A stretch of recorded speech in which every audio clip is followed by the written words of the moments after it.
मेरी लाडो। सारे वीरपुर ने देखा था।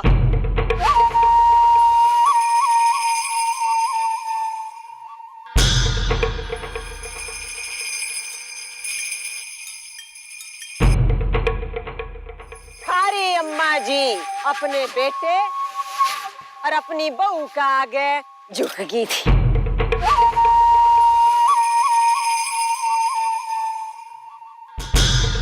देखा था कि नहीं?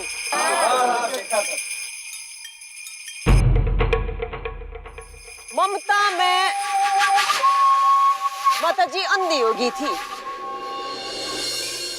करीब मेरी आंखों का मोतिया हट गया है और इस छोरी की सच्चाई मेरे सामने आ गई से। मेरे घर की बहू और हवेली की इज्जत ने यूं भरी पंचायत में लाके खड़ी करनी पड़गी। या इस छोरी ने कितना बड़ा पाप किया होगा जो मैंने अपनी हवेली की बहू आड़े चौराहे पे लाके खड़ी करनी पड़गी।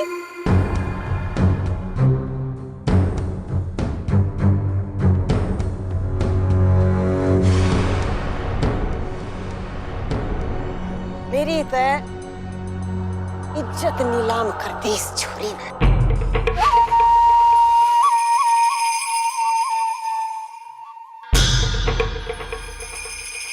यो क्यों होया? और यो कुकर होया? यो तो जी मैं अपने मुंह ते नहीं कह सकती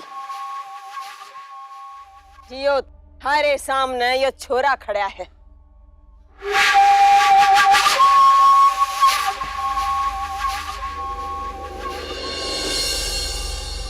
यो है क्या वेगा? और सुन छोरे, सब कुछ सच सच बता दिए उसी में तेरी भलाई से।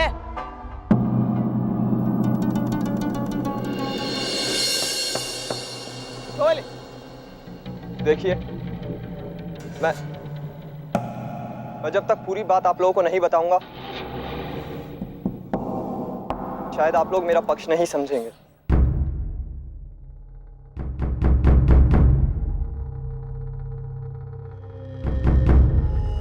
सच तो यह है कि मैं और सिया दिल्ली में कॉलेज के दौरान एक दूसरे को चाहते थे।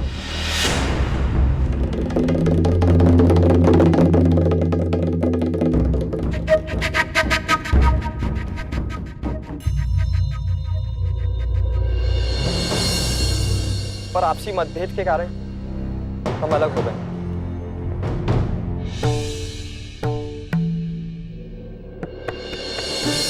जब मैं यहाँ राघव की शादी में आया तो मैंने सिया की नजरों में वही खिंचाव देखा। और जब इस बात का इजहार सिया ने खुद मुझसे किया और मुझे अकेले में मिलने बुलाया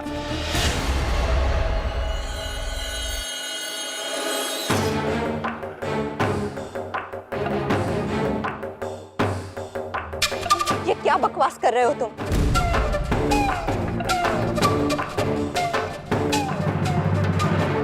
इस लड़की को ठीक से जानते तक नहीं, उस पे इतना घटिया इल्जाम लगाते हुए शर्म नहीं आती तुम्हें? तुम्हें अपनी सफाई देने का पूरा मौका मिलेगा।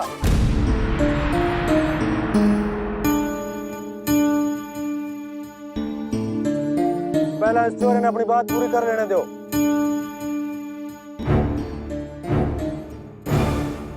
सिया ने मुझे बार बार करीब आने के लिए इशारे दिए और राघव के घर से बाहर होने का मौका देख उसने मुझे सीधे अपने कमरे में बुला लिया।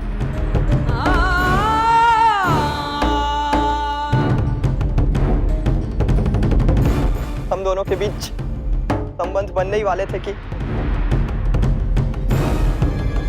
अम्मा जी और कस्बे के बाकी लोग वहां पहुंच गए।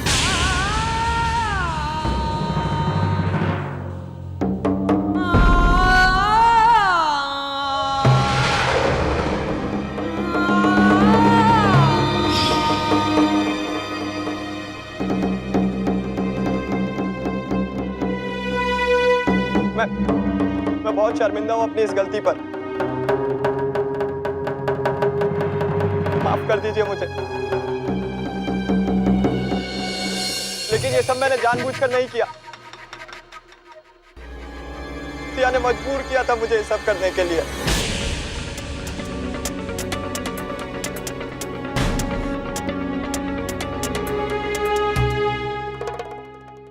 एक गलती हुई है मुझसे, माफ कर दीजिए मुझे। अम्मा जी, मैंने तो लागे ये छोरा बिल्कुल सच बोल रहा है।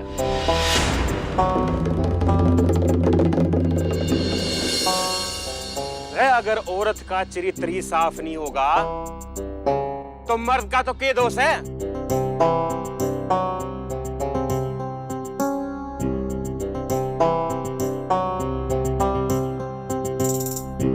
मर तो जाएगा ना भी उसके पास, क्यों भाई? बिल्कुल सही। कोई जबरदस्ती तो ना की थी छोरे ने इसके संग।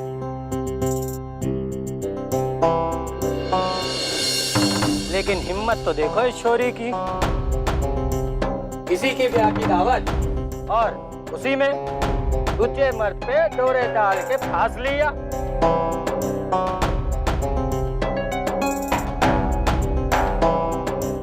मन ने कलयुग देखा है लेकिन ऐसा ना देखा।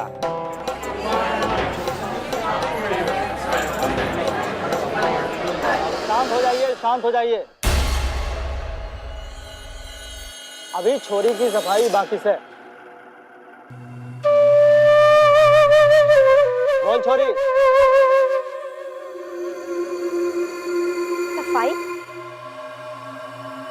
सफाई तो तब दी जाती है जब कोई गलती की हो।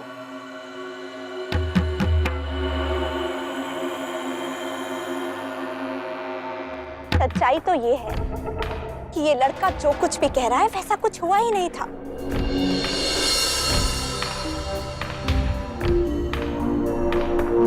कल रात जब बिजली चली गई तब ये मेरे कमरे में आया। अंधेरे की वजह से मैं इसका चेहरा नहीं देख पाई और इसे राघव समझ बैठी।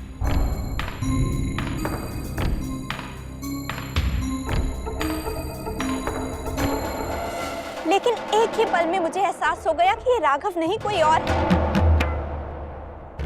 मैं तुरंत पीछे हट गई।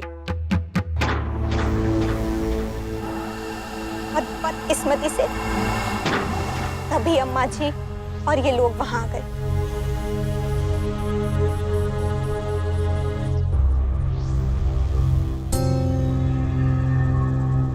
इसलिए इन लोगों ने जो कुछ भी देखा है वो सिर्फ एक धोखा है और कुछ नहीं।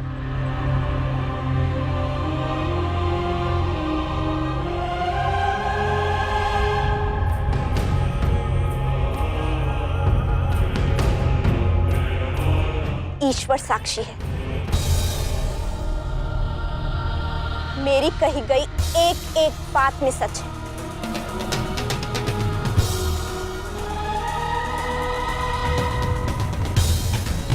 अरे के बचपन,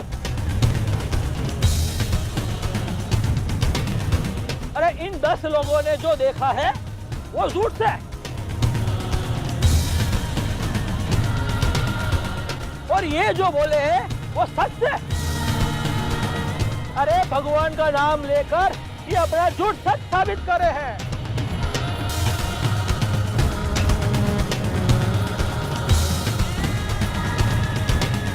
पंचायत ने लागे से कि अपना पाप छुपाने की खातिर यह छोरी तेरे चरित्र दिखा रही से।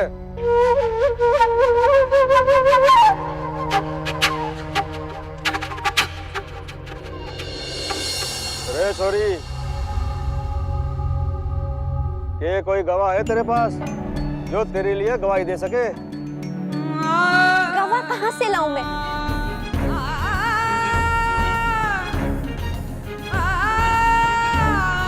ईश्वर के मंदिर में खड़ी होकर कह सकती हूँ कि मैं सच कह रही हूँ।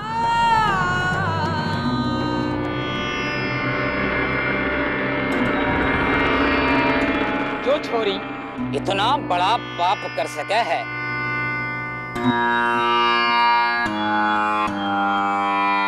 उसके लिए ईश्वर का मंदिर और बाजार में क्या फर्क?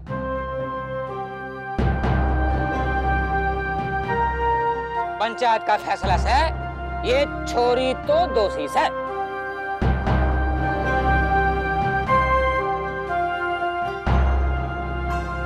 और इसे इसके किए पाप की सजा भरपूर मिलनी चाहिए से। अरे नहीं तो वीरपुर की सारी लुगाइयां का धर्म पर विश्वास उठ जाएगा।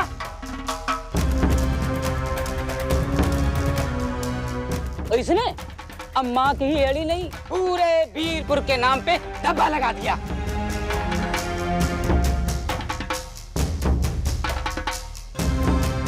अरे इस कस्बे के छोरे उस कस्बे में सर उठा के घुस ना पावेंगे आज के बाद। इसे कड़ी से कड़ी सजा मिलनी चाहिए से।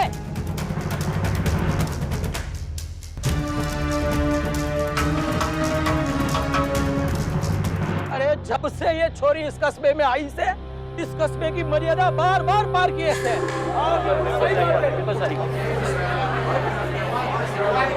अगर यूं ही चलता रहा तो कोई भी कायदा कानून और चाल चलन न रह जाएगा इस कस्बे का। इस छोरी को सबक सिखाना जरूरी है, सही नहीं भाइयों?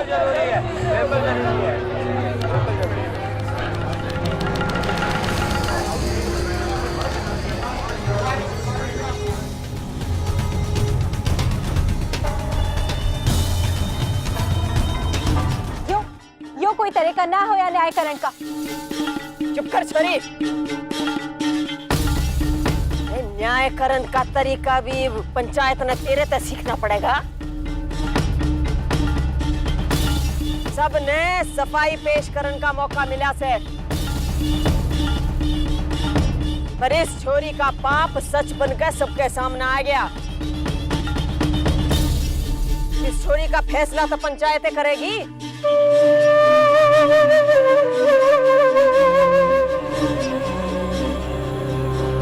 वीरपुर के रहने वालों, क्या बात तो एकदम साफ हो गई कि इस छोरी ने बदचलनी करी सर।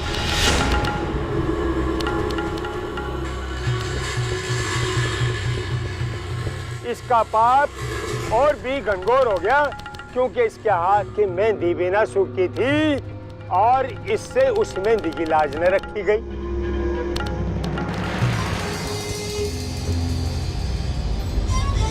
पंचायत का यह फैसला है, इस कस्बे में अपनी गंदगी फैलाने के जुर्म में इसे अब अपने बाप और बहन के साथ ईब के ईब वीरपुर छोड़ के जाना होगा।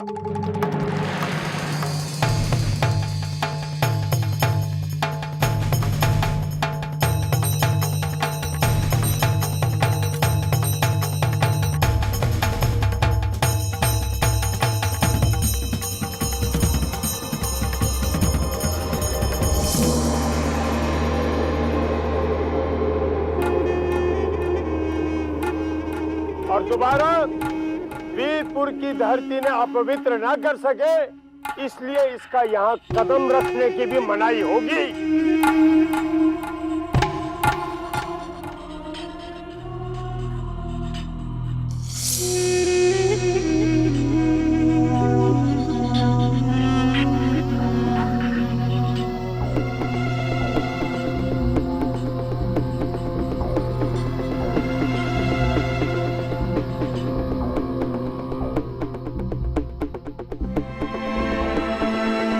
पंचायत के इस फैसले से मैं इनकार करती हूँ।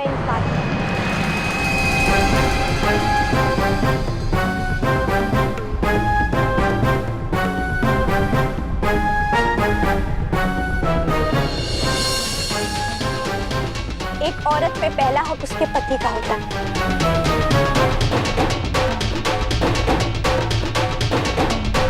आप लोग ये कहते हैं ना, पति परमेश्वर है, तो फिर अपने पति से मिले बिना, उनके कहे बिना मैं यहाँ से कैसे जा सकती हूँ?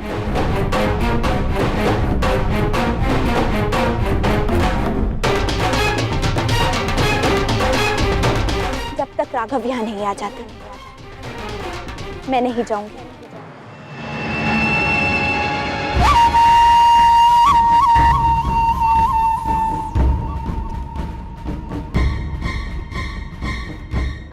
पति से मिलने का हक है मेरा। अग्नि के साथ फेरे लिए हैं हमने। आप ही बताइए, क्या ये पंचायत अग्नि के उस पवित्र बंधन से बड़ी है?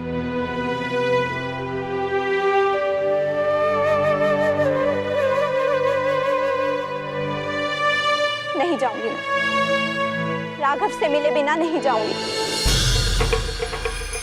छोरी, तने पत्नी धर्म की लाज राखी होती, ते पत्नी के अधिकार मांगती।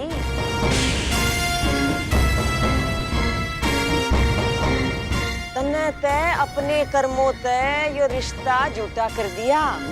मैं जानती हूँ कितना सच्चा है राघव और मेरा रिश्ता। अग्न आया ही बीतये, गृहानो हव्यदातये, निहोता सत्सि परहिति। जितना विश्वास मुझे इस रिश्ते पर है, उतना ही विश्वास है आपके बेटे को मुझ पर। राघव इस झूठ का सच सामने लेकर आएंगे।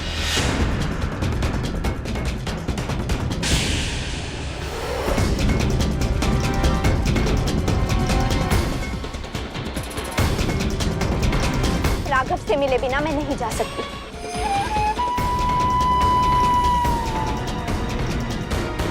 सिया,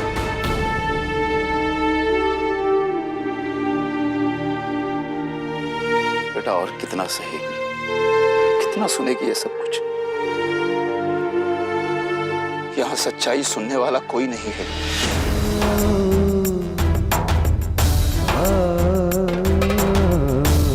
तो क्यों इनके सामने अपनी पवित्रता का सबूत देना चाहती है?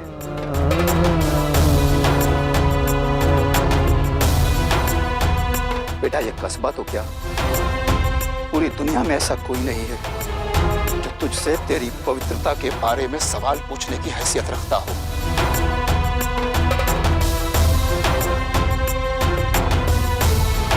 चल तू यहां से बेटा, तू चल मेरे साथ। नहीं पापा,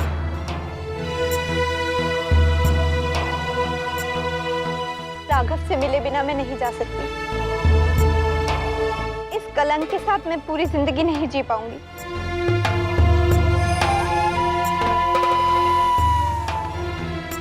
एक बार पापा, सिर्फ एक बार मैं अपने आप को बेकसूर साबित करना चाहती हूँ। राघव के आने तक मुझे इंतजार करना होगा। देखो, पंचायत तुम्हें वीरपुर छोड़ने की सजा सुना चुकी है।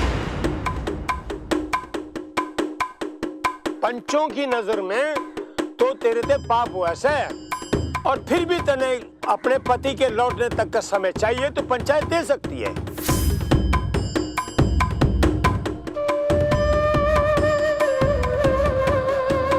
लेकिन शर्त यह होगी, क्योंकि तने बहू होने की मर्यादा तोड़ी से, इसलिए तने बहू नहीं, 6 महीने तक नौकरानी की तरह अम्मा जी की हेड़ी में रहना होगा।